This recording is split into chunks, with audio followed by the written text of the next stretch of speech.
इस बड़ी ईद पर आप भी अपने मेहमानों के लिए और अपने घर वालों के लिए बनाएं ये एप्रिकॉट डिज़र्ट, जो कि बहुत ही लज़ीज़ बनता है और बहुत ही यम्मी होता है खाने में और बनाने में, दोनों में बहुत ही आसान है। आप लोग इसे बनाइए तो बहुत ही आप लोगों को भी पसंद आएगा। आइए रेसिपी स्टार्ट करते हैं। बिस्मिल्लाहिर्रहमानिर्रहीम। अस्सलाम वालेकुम। वेलकम है आपका सालियाज़ किचन में।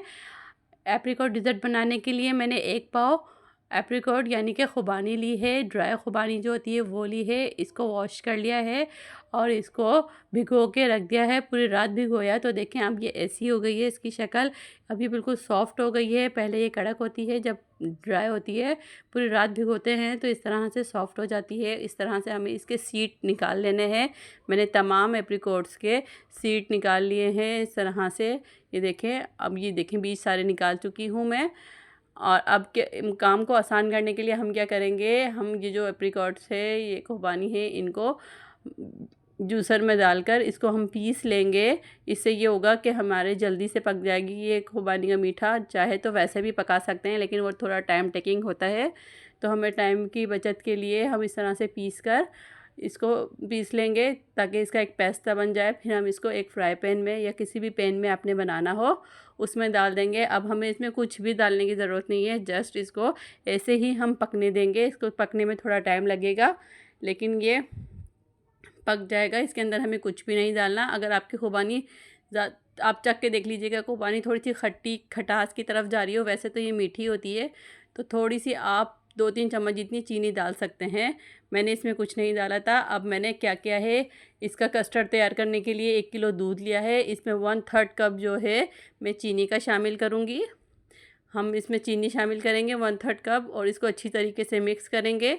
जब मिल्क में अच्छी तरीके से बॉयल्ड आना शुरू हो जाएगा तो हम साइड में इसको पकाते रहेंगे बॉयल्ड आने तक। अब हम साइड में 1 कप जितने मैंने दूध लिया है उसके अंदर वैनिला कस्टर्ड का पूरा एक साशा जो आता है वो मैं पूरा डाल दूँगी। तकरीबन 3 से 4 चम्मच इसके अंदर कस्टर्ड पाउडर होता है वो तमाम शामिल कर देंगे। 1 किलो दूध के लिए एक साशा बहुत होता है। इसको अच्छी तरीके से मिक्स करेंगे ताकि इसके अंदर कोई गुठली ना रहे। बिल्कुल अच्छी तरीके से हमें मिक्स करना है। जब देखें दूध में बॉयल्ड आ गया है तो हम जो कस्टर्ड हमने मिक्स करके रखा था उसको जो है हम थोड़ा थोड़ा करके, बिल्कुल थोड़ा थोड़ा करके आहिस्ता आहिस्ता चम्मच चलाते हुए हमें ये कस्टर्ड शामिल करना है जो हमने मिल्क में पेस्ट बना के रखा था। सारा एक साथ नहीं डालना वरना गिठाने हो जाएंगी और उसको तोड़ने में बड़ा मसला हो जाएगा। थोड़ा थोड़ा करके डालिएगा। इस तरह से हमें थोड़ा थोड़ा करके इसमें कस्टर्ड डालना है और मुसलसल चम्मच चलाते रहना है। कस्टर्ड डालने से थोड़ी देर बाद ही ये गाढ़ा होना शुरू हो जाएगा। कस्टर्ड तो सभी को तकरीबन बनाना आता है, बस नॉर्मल कस्टर्ड की तरह कस्टर्ड बनता है। इसके लिए बस इस तरह से हमने सारा कस्टर्ड इसमें डाल दिया है और ये गाढ़ा भी होना शुरू हो गया है। थोड़ी देर तक इसको पकाएंगे जब तक इसका कच्चापन ख़त्म हो जाता है। बस ये इस तरह से गाढ़ा हो जाएगा। अब जब ये गाढ़ा हो जाएगा, जब एक तरफ हमारा वो खुबानी का जो पेस्ट पक रहा था वो भी बन के तैयार हो गया है। इस तरह से देखिए गाढ़ा सा पेस्ट बन जाएगा। पानी सारा ड्राई हो गया है इसका और ये खुबानी भी अच्छी तरीके से गल चुकी है। इस तरह से पेस्ट सा बन चुका है, रेडी है ये। अब हम इसकी लेयर्स लगा लेंगे। कस्टर्ड को हमने थोड़ा ठंडा कर लिया था।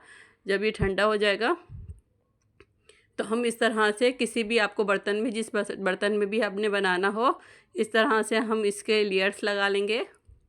जिस तरह से भी आपको चाहे, आप अलग अलग भी सेपरेट भी रख सकते हैं। इस तरह से लेयर्स भी लगा सकते हैं। एक लेयर्स हमने कस्टर्ड की लगाई, फिर हमने खुबानी की लगाई, फिर दूसरी लेयर्स में हम फिर कस्टर्ड डालेंगे। इस तरह से हमने सारा इसके ऊपर कस्टर्ड डाल दिया है। अब लास्ट में हम जो खुबानी था वो इसकी लेयर्स एक दफ़ा और लगा लेंगे। हम अच्छी तरीके से पूरे में फैला लेंगे। ये हमने इस तरह से पूरे में इसको फैला लिया है। अगर इस स्टेज पर आपको मेरी रेसिपी ज़रा सी भी पसंद आ रही है तो प्लीज़ आप मेरे चैनल को सब्सक्राइब कीजिए, लाइक कीजिए, कमेंट्स कीजिए, मेरी वीडियो को पूरा वॉच कीजिए। अब हम इसकी डेकोरेशन करेंगे। इसके लिए मैंने फ्रेश क्रीम ली है, जो पैकेट में क्रीम आती है। उस तरह से हमने ज़रा सा इसका कोना काट लिया है बारीक सा, ताकि हमारी पतली सी एक लकीर निकल सके। हमें इसके लिए कोई भी चीज़ की ज़रूरत नहीं है कि हमारे पास पाइपिंग बैग हो या कुछ और हो तो हम उससे डिज़ाइनिंग कर सके। बस इस तरह से लंबी लंबी सी लकीरें बनानी है और एक भी कोई सी भी जो स्टिक्स आती हैं इसकी मदद से हम जो है इस तरह से ये डिज़ाइनिंग बना लेंगे। आपको अगर कुछ और डिज़ाइनिंग बनानी है तो आप अपने हिसाब से बना सकते हैं। मैंने यही डिज़ाइन बनाया था। आपको जिस तरह से बनाना आता हो आप उस तरह से बना लीजिए और अपने मेहमानों के लिए सर्व कीजिए। अपने घर वालों को खुश कीजिए, अपने बच्चों को, अपने घर वालों को। अब ये जो हमने बादाम सीड्स अलग किए थे एप्रिकॉट्स के, वो हमने तोड़ लिए हैं, उसके अंदर से बादाम निकाल ली है और इसको भी मैं इस तरह से फैला के डेकोरेशन कर लूँगी। मुझे इसी तरह से आ रही थी तो मैंने इस तरह से कर ली। अगर आपको अच्छी आती है तो आप अच्छी सी कर लीजिए। ये हमारा खुबानी का मीठा बन के तैयार हो गया है। बहुत ही लजीज, यमी, खाने में बहुत ही मुनफरिद जायका होता है इसका। अगर आपको मेरी रेसिपी ज़रा सी भी पसंद आई है तो प्लीज़ आप मुझे अपनी सपोर्ट दिखाइए, मुझे अपनी दुआओं में याद रखिए। मेरे चैनल को सब्सक्राइब कीजिए, मेरी वीडियो को पूरा वॉच कीजिए, मुझे अपनी दुआओं में याद रखिए। अल्लाह हाफिज़।